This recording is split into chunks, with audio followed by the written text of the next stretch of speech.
tanah Andalas yang subur, tepatnya di Palembang, hiduplah seorang pemuda bernama Hasan. Sejak belia, ia dikenal memiliki akal yang cerdas dan hati yang bersih. Ketaatannya dalam menjalankan ajaran agama membuat orang-orang tua di kampungnya menaruh hormat. Hasan memiliki keinginan luhur untuk mengembara, bukan untuk mencari kekayaan duniawi, melainkan untuk menyebarkan syiar Islam dan menimba ilmu kehidupan di negeri seberang. Niat suci ini mendapat ridho dari kedua orang tuanya dan para guru tempatnya menuntut ilmu. Sebelum melepas kepergiannya, sang guru memberinya sebuah pesan penting. Ia dinasihati agar senantiasa menjaga hati dan perbuatannya, serta menggunakan ilmu yang dimiliki untuk menolong sesama tanpa pamrih. Sebagai bekal di perantauan, sang guru juga memberinya sebuah nama baru, Tanduk Alam. Nama ini bukanlah tanpa makna. Tanduk melambangkan kekuatan, ketajaman berpikir, dan pelindung. Sementara alam bermakna bahwa ilmunya harus membawa manfaat dan rahmat bagi seluruh alam, seluas pandangan mata. Dengan bekal doa dan nama baru yang menyertainya, Tanduk Alam memulai pelayarannya. Ia tidak gentar menghadapi luasnya samudera dan ganasnya gelombang. Baginya, semua itu adalah tanda kebesaran Allah yang membuat hatinya semakin tunduk dan pasrah. Perjalanannya bukanlah perjalanan yang mudah. Ia singgah di beberapa pulau kecil, berinteraksi dengan penduduk lokal, dan selalu meninggalkan jejak kebaikan dan ajaran yang menyejukkan hati bagi setiap insan yang dijumpainya. Pelayaran panjang itu akhirnya membawa Tanduk Alam ke pesisir negeri Banggai di Sulawesi Tengah. Keindahan alam dan keramahan penduduknya membuat hatinya terpikat untuk menetap lebih lama di negeri itu. Untuk menyambung hidup dan berbaur dengan masyarakat, ia mulai menunjukkan keahliannya yang lain, yaitu sebagai seorang pandai emas. Tangannya begitu terampil mengolah logam mulia menjadi perhiasan yang indah tiada tara, membuat namanya segera dikenal luas. Meskipun sibuk dengan pekerjaannya sebagai ahli emas, Tanduk Alam tidak pernah melupakan tujuan utamanya. Di sela-sela kesibukannya membuat perhiasan, ia dengan sabar dan bijaksana mengajarkan ajaran Islam kepada penduduk sekitar. Ia tidak pernah memaksa, tutur katanya lembut dan penuh hikmah, sehingga banyak warga yang dengan sukarela datang untuk mendengarkan nasihatnya. Tanduk Alam menjadi sosok panutan, tempat bertanya, dan penyejuk di tengah masyarakat negeri Banggai. Kabar mengenai seorang pendatang yang alim dan terampil bernama Tanduk Alam akhirnya sampai ke telinga Raja Adi Cokro, pemimpin negeri Banggai. Sang raja adalah seorang pemimpin yang bijaksana dan selalu memikirkan kesejahteraan rakyatnya. Ia merasa penasaran dengan sosok Tanduk Alam yang disebut-sebut telah membawa banyak pengaruh baik bagi warganya. Raja Adi Cokro pun mengundang Tanduk Alam untuk datang ke istana. Pertemuan itu berjalan dengan hangat.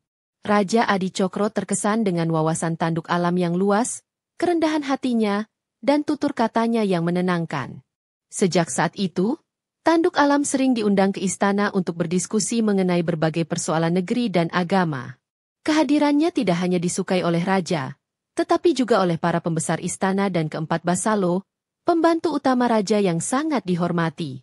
Tanduk Alam tidak silau dengan gemerlap kehidupan istana.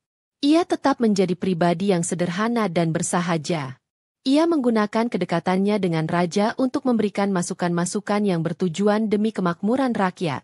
Ia menyarankan perbaikan saluran irigasi untuk pertanian, pengelolaan hasil laut yang adil bagi para nelayan, dan pentingnya pendidikan akhlak bagi generasi muda di negeri Banggai.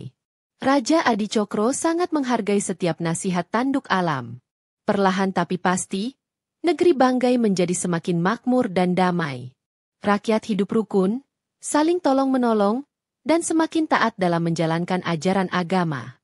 Tanduk Alam telah menjadi cahaya baru di negeri itu, kehadirannya membawa berkah yang tak ternilai bagi seluruh lapisan masyarakat.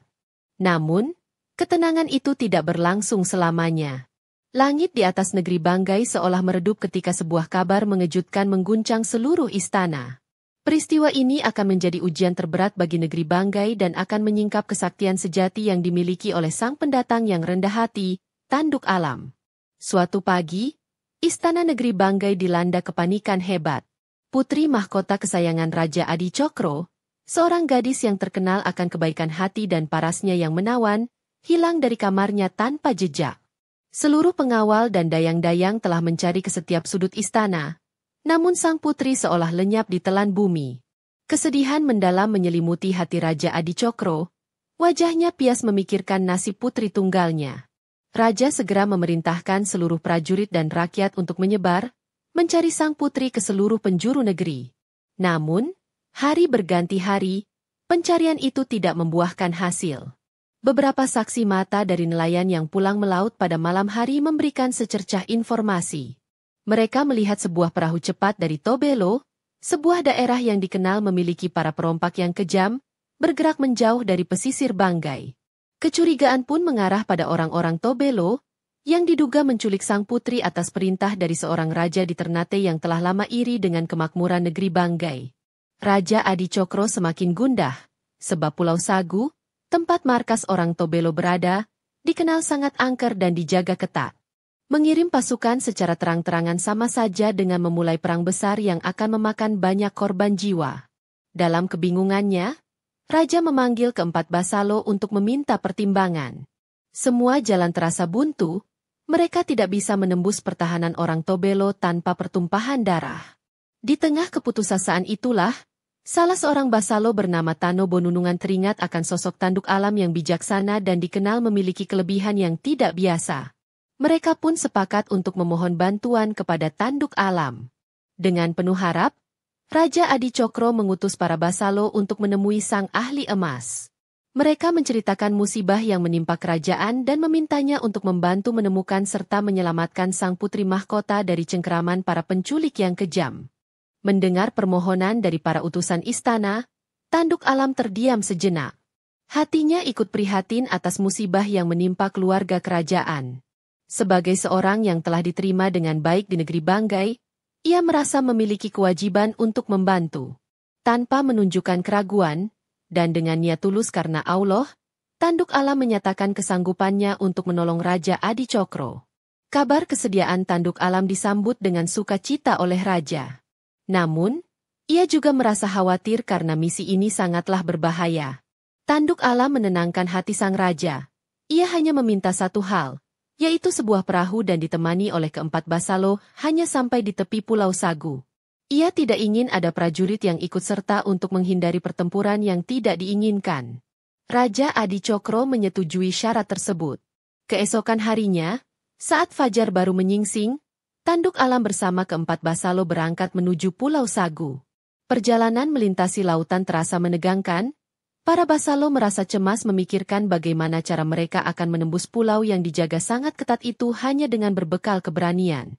Sesampainya di perairan dekat Pulau Sagu, tanduk alam meminta para Basalo untuk menambatkan perahu di balik sebuah teluk kecil yang tersembunyi. Ia berpesan agar mereka tetap waspada dan menunggunya di perahu. Salah seorang Basalo bertanya dengan ragu, bagaimana mungkin ia akan masuk ke pulau itu seorang diri tanpa senjata dan tanpa terlihat oleh para penjaga.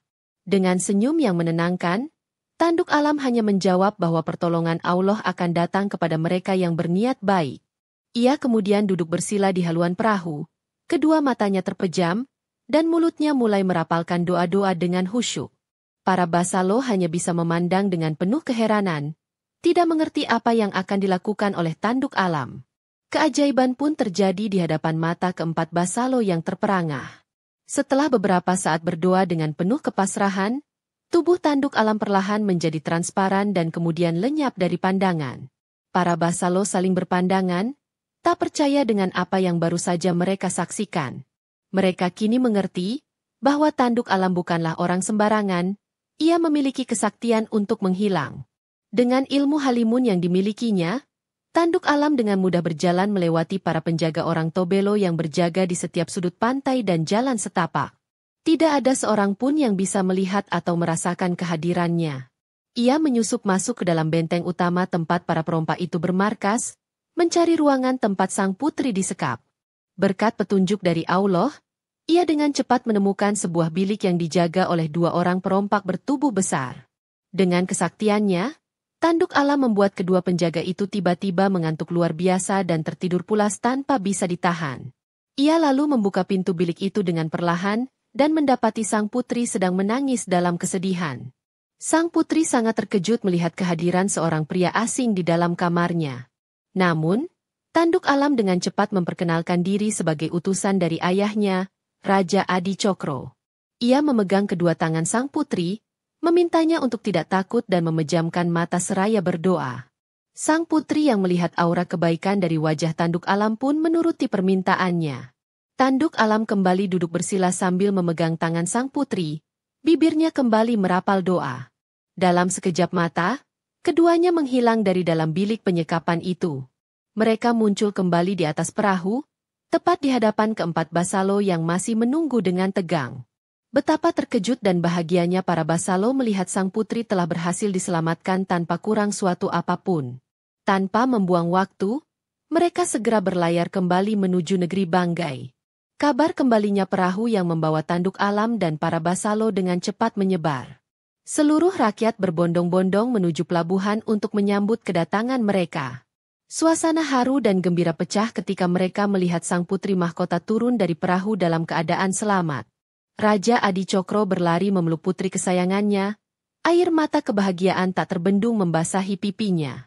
Ia kemudian menghampiri Tanduk Alam dan mengucapkan terima kasih yang tak terhingga.